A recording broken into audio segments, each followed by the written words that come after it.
government brought armored cars to the streets, describing the rioters as gangsters, and quelled the rioting with brute force characteristic of Britain. The government shut down all social media that reported the true picture and eventually took 9-year-old children to court at 4 a.m. for protesting against atrocities committed by the racist British government against minorities. Britain does not have the moral authority to treat human rights to the Gambia, and their campaign for the acceptance of homosexuality will never be tolerated in the Gambia. UK and US, who freely preach freedom of the press and information sharing openly, are still laying siege to a foreign embassy in London in violation of international law. Julian Assange's only crime is exercising the freedom of the press and democracy they have always been preaching to others. In the same West, a presidential plane was forced to land and subjected to search for 10 hours because they thought Snowden was on that plane. His only crime for which he is wanted dead or alive is exposing and informing humanity about programs that violate their privacy, freedom of speech, and association. These same Western powers preach press freedom and democracy daily, though they routinely invade and rob resources-rich countries of the third world. These are Western countries where being black is tantamount to a death sentence which can be carried out by any white person in the street. We cannot accept the principles of any power that maintains one set of standards for themselves and another for the rest of mankind. The only standards we accept without question are those set out in the Holy Quran and the Holy Bible. Naturally, since these Western powers are challenging the laws of Allah, we will never accept their satanic values despite their hostile, racist, and despicable campaign of smear against the Gambia government, and by extension, the noble Allah-fearing people of the Gambia. In conclusion, we have evidence to back our claims in the form of attestations and correspondences by those unpatriotic and ungodly vermins to the powers that be. We have copies of all false attestations. All Gambians should know that 98% of the people given these false attestations are not even known to the Gambia government. The false attestations made in attempts to gain asylum include but are not limited to the following.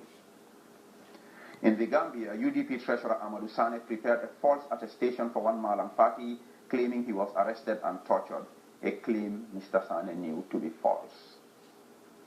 So-called UDP youth wing leader Mamadou El Nyasi alias Shingul Nyasi prepared false attestations for one Sekou Mbalo resident at 1818 Clay Avenue, the Bronx, New York, United States of America, who, after gaining asylum based on false testimony, made several false and malicious attestations. Mr. Mbalo is an executive member of the UDP in the United States. He is also president of the so-called Gambian Movement for Democracy and Development in the U.S. He has made false attestations for people including Lamin Sanyang, former staff of the Gambian Embassy in the U.S., and Seli Marena. He also prepared attestations for Keba Kinte, Haji Bohum, Alaji Baba Dukure, Mr. Asan Martin, Babukar Mbalo, Abdullah Bokum, Abubakar Silla, Mr. Ibrahim Balde, and others whose details will be provided as investigations continue. They even give false attestations to people we believe are non-Gambians. It is ridiculous that the people that the UDP and their agents around the world are preparing false attestations for by claiming that they are being arrested, tortured, and persecuted are all scarcely known to most Gambians. It beats common sense that the leadership of the UDP are living and operating freely in the Gambia, and at the same time their junior and unknown riffraffs of their party, UDP, are claiming harassment. This is nothing but a callous, treacherous, and wicked attempt to smear the image of the country for narrow political and personal interests. To the shock and dismay of patriotic and God-fearing Gambians, these false claims and attestations have enjoyed the support of high-profile officials of the United States Senate Foreign Relations Committee, including Senator Richard J. Dobbin, alias Dick Dobbin, Senator Ross Feingold, Senator Robert P. Casey, Senator Joe Lieberman, Senator Benjamin L. Cardin, and Senator Paddy Murray. never support evil. Out of thousands of Gambians in the USA, only 9 people came out as demonstrators despite their vigorous campaign online for Gambians to come out and demonstrate. God-fearing, patriotic Gambians rejected this evil call and went about their normal business. The United States of America cannot morally claim to be the bastion of human rights, freedom, and democracy, as her bloody track record shows from their independence to date. It is a country that was lifted from backwardness, poverty, and violence to superpower status, as well as the largest economy in the world, by the sweat, blood, and tears of millions of African slaves. Though slavery has ended technically today, the armed robbery of petroleum-rich and mineral-endowed countries continues unabated under various pretexts. The most fashionable pretext being promotion of democracy and human rights and so-called war on terror. What a blatant deception. From Vietnam, Latin America, and Korea to the Middle East and Africa, from the Pacific to the Atlantic and Indian Oceans, the story of the self-appointed international policeman remains the same. Everywhere they went, they left nothing but a trail of death and destruction. From the last decade to date, Iraq stands out as a typical example for this 21st century. A country that condemns the Gambia government for putting criminals before the law continues to sponsor this false and disgraceful malicious smear campaign against the government of the Gambia since 1994. Invaded Iraq to get rid of a dictator under pretext and ended up destroying hundreds of thousands of Iraqi lives, committing outrageous war crimes, massive slaughter of Iraqi women and children, and appalling human rights abuses. Abu Ghraib and Guantanamo Bay prisons stand testimony to this. It left Iraqis reeling under a dangerously divided country with deep-seated sectarian violence that is causing death and destruction on a daily basis. A country where the minority black population constitutes 99% of all death row inmates, where even mentally deranged people are tried and condemned to death and eventually executed, cannot stand even on the devil's platform and condemn any country, more so the Gambia. They cite without any proof and iota of truth arbitrary arrests, detention without trial, and extrajudicial executions in the Gambia. What about the people in Guantanamo Bay? What about the other people that were kidnapped and held in secret locations around the globe in their campaign of terror called War on Terror? Why are these people not being tried if at all they committed any terror-related offenses? Let the USA tell the Gambia and the whole world the definition of extrajudicial execution, and then explain who tried, where, and when, and sentenced to death by drone attack the hundreds of people being killed by U.S. drone attacks in the Middle and Far East and Africa. Finally, all the thousands of Muslims that were rounded up in the U.S. in the aftermath of 9/11 and have never been put before a court of law for 12 years. Not even their parents or attorneys can have access to them. Don't they have the same human rights as non-Muslim white Americans? Blacks being shot and killed by white U.S. police officers with impunity, are they not human beings in the USA? A country that has legalized white racist death squads for the sole purpose of lynching and terrorizing blacks, Jews, Muslims, and other non-white minorities under the protection of a numbered amendment in the U.S. Constitution, has no moral legs to stand on and criticize any other country, more so the Gambia. The Ku Klux Klan, the Aryan Nation, the white supremacists, neo-Nazi and others are nothing but white death squads that should have been banned and prosecuted for their crimes against minorities in any truly democratic and human rights protecting country.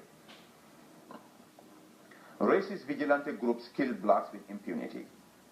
Instead of protecting their poor minorities as a responsible and democratic government, they are persecuting them through right-wing white paramilitary groups.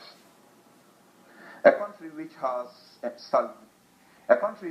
salvaged from abject poverty to become the richest nation on earth through black sweat, blood, and tears, unfortunately is the country where you find the poorest black neighborhoods in the Western Hemisphere. Blacks live in a constant state of fear, harassment, and racial abuse, and such is on the increase in the United States of America.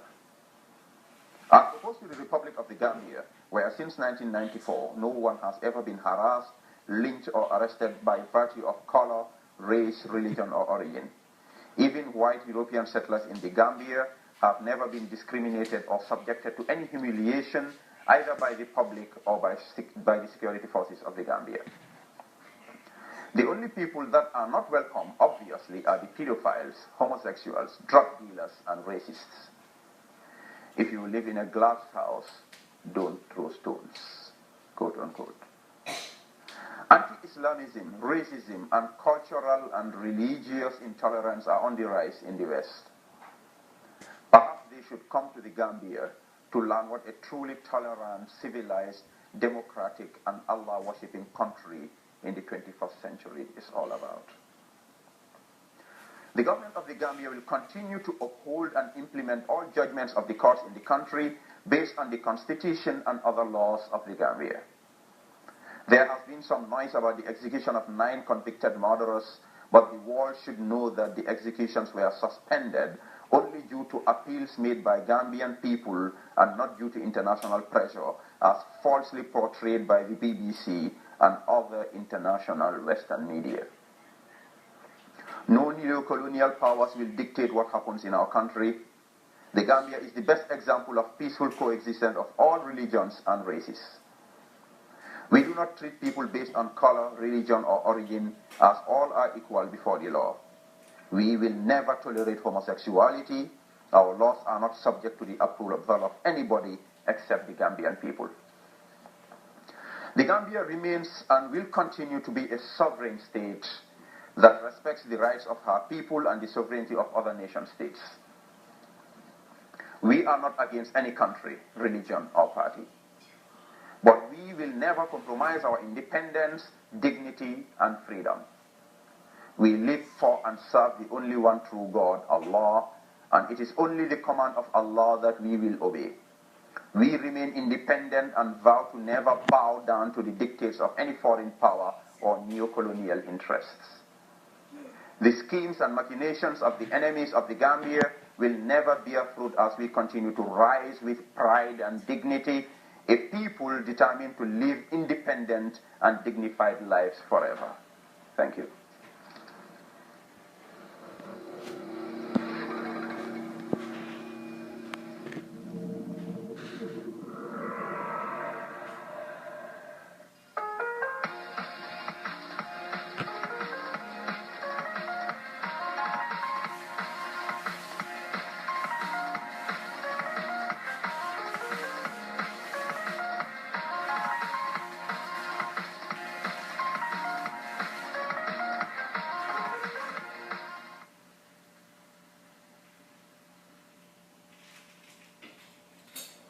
Assalamu alaikum.